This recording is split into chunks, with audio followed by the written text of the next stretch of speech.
नमस्कार। आज बात करेंगे एक ऐसे अजीब युद्ध की जो लड़ा तो गया भारत की जमीन पर, लेकिन उसकी जड़ें, उसकी असली वजह, वो छिपी थी हजारों मील दूर यूरोप में।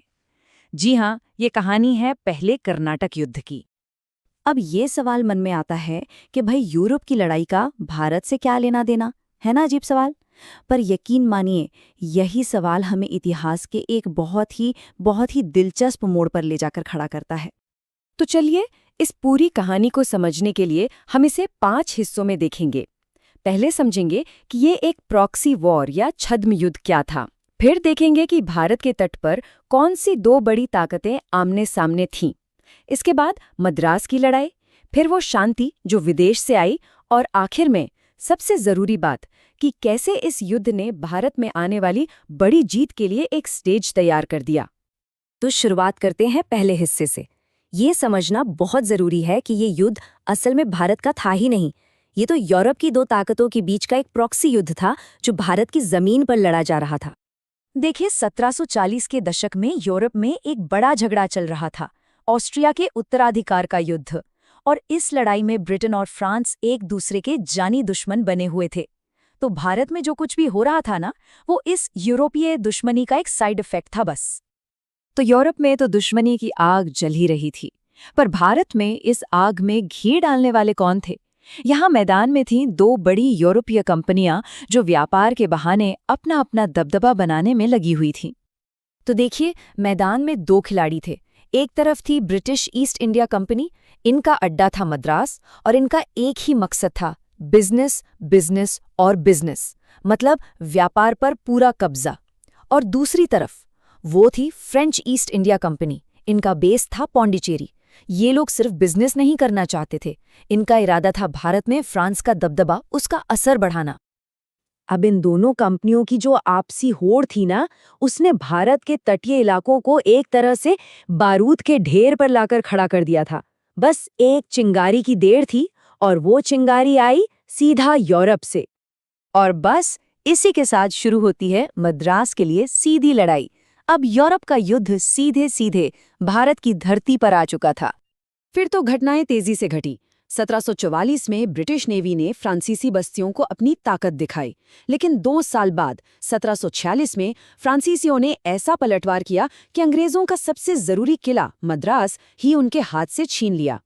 इसी के बाद हुई अड्यार की मशहूर लड़ाई, और आखिर में 1748 में अंग्रेजों ने पौंडीचेरी को घेरने की कोशिश की, पर वो बुरी तरह नाकाम रहे।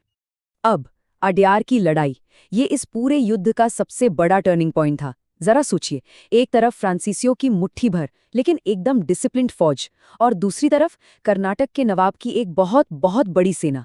नतीजा क्या हुआ होगा? हैरान करने वाला। फ्रांसीसियों ने नवाब की सेना को बुरी तरह से हरा दिया। बस इस एक जीत ने भारत में पावर का पूरा गेम बदलना शुरू कर दिया था।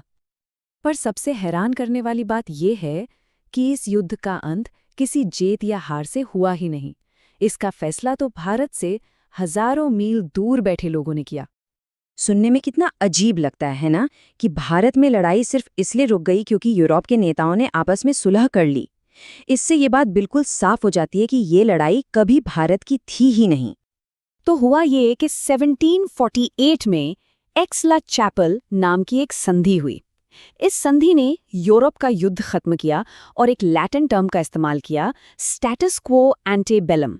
इसका सीधा सा मतलब था, चलो सब कुछ वैसा ही कर देते हैं जैसा लड़ाई से पहले था। और इसी संधि में एक बहुत ही अजीब लेनदेन हुआ। फ्रांसीसियों ने जो मद्रास इतनी मुश्किल से जीता था, वो उन्हें अंग्रेजों को वापस देना पड़ा।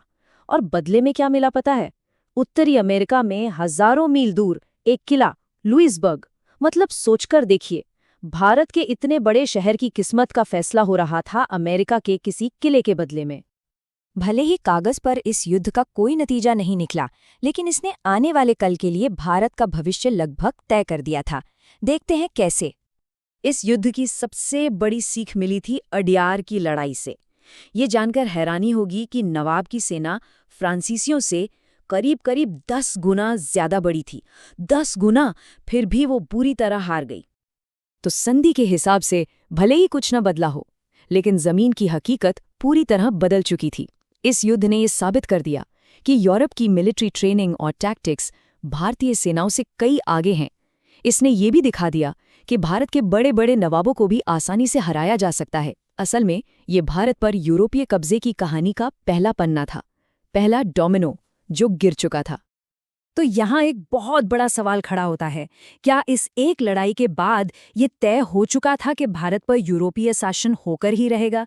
ये एक ऐसा सवाल है जो इतिहास के इस मोड़ को बेहद बेहद महत्वपूर्ण बना देता है।